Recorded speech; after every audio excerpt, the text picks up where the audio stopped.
Assalamualaikum warahmatullahi wabarakatuh. Sahabat Inspirasi Qurani di mana saja Anda berada.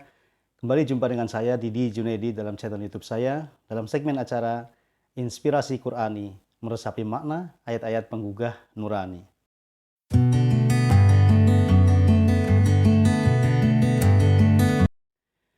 Sahabat Inspirasi Qurani yang berbahagia, pada kesempatan video kali ini saya akan menyampaikan sebuah tema hijrah keluar dari ego.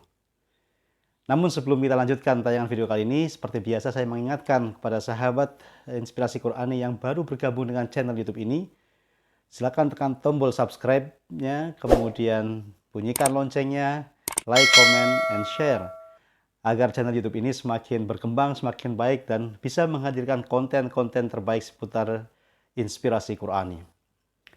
Baik sahabat Inspirasi Qurani berbahagia, berbicara tentang hijrah, maka ada satu ayat di dalam Al-Quran, surah An-Nisa ayat 100. A'udzubillahi minasyaitonirrajim. Bismillahirrahmanirrahim. Wa may yuhajir fi sabilillahi yajid fil ardi muraghaman katsiran wasa'ah. Wa may yakhruj min baitihi muhajiran ilallahi wa rasulihi tsumma yudrikhul mautu faqad waqa'a ajruhu 'alallah wa kanallahu ghafurur rahima.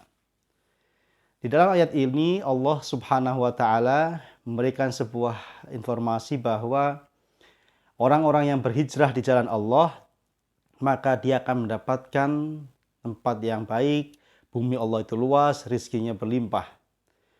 Orang-orang yang keluar dari rumahnya, hijrah menuju Allah dan Rasulnya, kemudian menjumpainya kematian atau kematian datang menjemputnya, maka sungguh sudah ditetapkan pahalanya di sisi Allah. Dan Allah Maha Pengampun lagi Maha Penyayang. Sahabat Inspirasi Qurani yang berbahagia, sebelum kita lanjutkan penjelasan terkait dengan tema hijrah ini, saya ingin menjelaskan apa sesungguhnya makna hijrah, baik secara bahasa maupun secara istilah.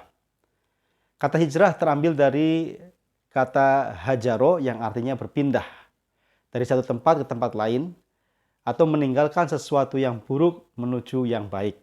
Itu secara bahasa. Kalau secara istilah, hijrah adalah meninggalkan semua yang dilarang oleh Allah.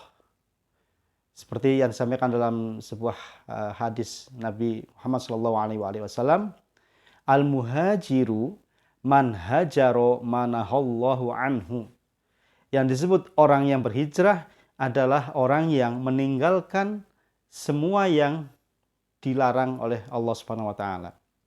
Kemudian makna hijrah berikutnya, yakni berpindah dari satu lingkungan yang tidak mendukung untuk aktivitas ibadah. Misalnya, seorang muslim tinggal di lingkungan non-muslim, kemudian dihalang-halangi, kemudian diintimidasi, diancam untuk tidak melaksanakan ibadah. Nah, dia wajib hijrah.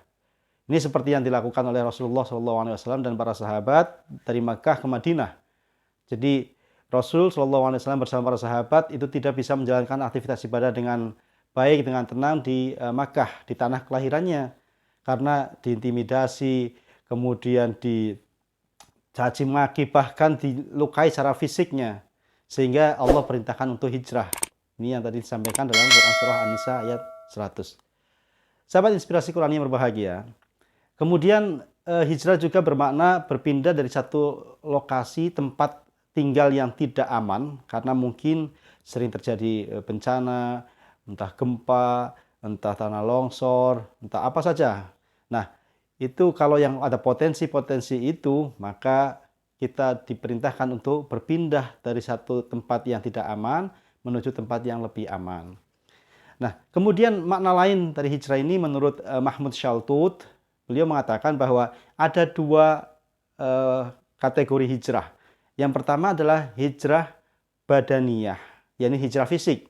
Seperti halnya pindahnya seseorang dari satu tempat ke tempat lain, sebagaimana Rasulullah lakukan, pindah dari Makkah ke Madinah. Yang kedua adalah hijrah qalbiyah. Hijrah qalbiyah itu adalah hijrahnya hati, perilaku, sikap, dan akhlak. Jadi yang ini tidak mengharuskan untuk pindah secara fisik, tetapi batiniyahnya yang berhijrah. Misalnya orang-orang yang biasa melakukan kebohongan atau kedustaan, kemudian berhijrah menuju sikap jujur, ya, sikap amanah. Kemudian orang yang biasa dendam itu lebih pemaaf. Orang yang biasa sombong itu lebih tawadhu. Orang yang biasa suudzon, berpikir negatif, berpindah menjadi orang-orang yang husnudzon atau berpikir positif. Nah, sahabat inspirasi Quran yang berbahagia, dalam banyak literatur tafsir sufi dijelaskan bahwa ketika memaknai ayat ke-100 dari surah An-Nisa, tepatnya pada kalimat wa may yakhruj min baitihi, itu dimaknai tidak sekedar orang-orang yang keluar dari rumahnya. Jadi baitun itu secara bahasa memang artinya rumah. Tetapi para sufi, ulama-ulama tasawuf, kemudian memaknai baitun itu bukan sekedar rumah secara fisik, tetapi rumah batiniyah. Baitun itu diartikan sebagai diri atau pribadi. Sehingga dimaknai wa may yakhruj min baitihi, siapa yang keluar dari dirinya, artinya keluar dari egonya, keluar dari nafsunya, keluar dari keinginan-keinginannya, kemudian yakhruj min baitihi muhajiran ilallahi wa rasulihi, berhijrah menuju Allah dan Rasulnya. Nah, inilah yang disebut dengan hijrah secara batiniyah, seperti disampaikan oleh Muhammad Syahid tadi. Nah, sahabat inspirasi Quran yang berbahagia, dan makna ini saya kira jauh lebih memberikan pesan yang sangat dalam, ya. Kalau sekedar hijrah secara fisik itu setiap orang bisa, setiap orang mampu. Tapi hijrah secara batiniah, hijrah keluar dari ego, keluar dari hawa nafsu, ini yang memang butuh proses yang panjang, butuh latihan, riadoh yang berat. Dan ini pahalanya jauh lebih besar. Karena apa? Sebagaimana disampaikan sabda Nabi tadi, al-muhajiru man hajaro ma nahallahu anhu. Orang yang berhijrah adalah orang yang meninggalkan apa yang Allah larang. Yang ini termasuk dalam yakhruj min baitihi. Orang-orang yang hijrah, orang yang mampu mengendalikan dirinya, mampu keluar dari egonya, ya. Kharaja yakhruj itu artinya keluar. Yakhruj min baitihi, dari rumah dirinya, rumah pribadinya, segala nafsunya, keinginan-keinginannya. Tetapi dia langsung menuju Allah dan Rasulnya. Dia sudah hilangkan semua kesenangan-kesenangan itu. Dia abaikan semua kenikmatan-kenikmatan duniawi untuk menuju Allah dan Rasulnya. Nah, disinilah hijrah yang sesungguhnya. Sahabat inspirasi yang berbahagia, jadi kalau kita ingin memaknai makna hijrah, dua hal tadi. Yang pertama memang secara fisik, yang kedua adalah secara non-fisik atau batin. Yang satu secara zahir, secara batin. Dan hijrah batinnya inilah yang prosesnya panjang.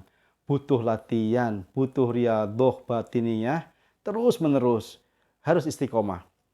Sahabat inspirasi Quran yang berbahagia, inilah sedikit uraian tentang hijrah secara bahasa maupun istilah, hijrah secara zahir maupun secara batin yang dipahami oleh para ulama. Mudah-mudahan kita termasuk orang-orang yang mampu berhijrah, tidak sekadar fisiknya hijrah dari satu tempat ke tempat lain, tetapi hijrah batinnya, hijrah akhlaknya dari yang buruk menuju yang baik. Kita ganti semua kesombongan-kesombongan kita dengan ketawaduan. Kita ganti semua dendam dengan pemaaf. Kita ganti rasa bakhil, sikap bakhil dengan sikap dermawan. Kita ganti suudzon kita, prasangka-prasangka negatif kita dengan husnudzon atau berpikir positif. Ini saja apa yang dapat kami sampaikan dalam video kali ini. Mudah-mudahan bermanfaat. Wallahu a'lam bishawab. Wabillahi taufiq wal hidayah. Assalamualaikum warahmatullahi wabarakatuh.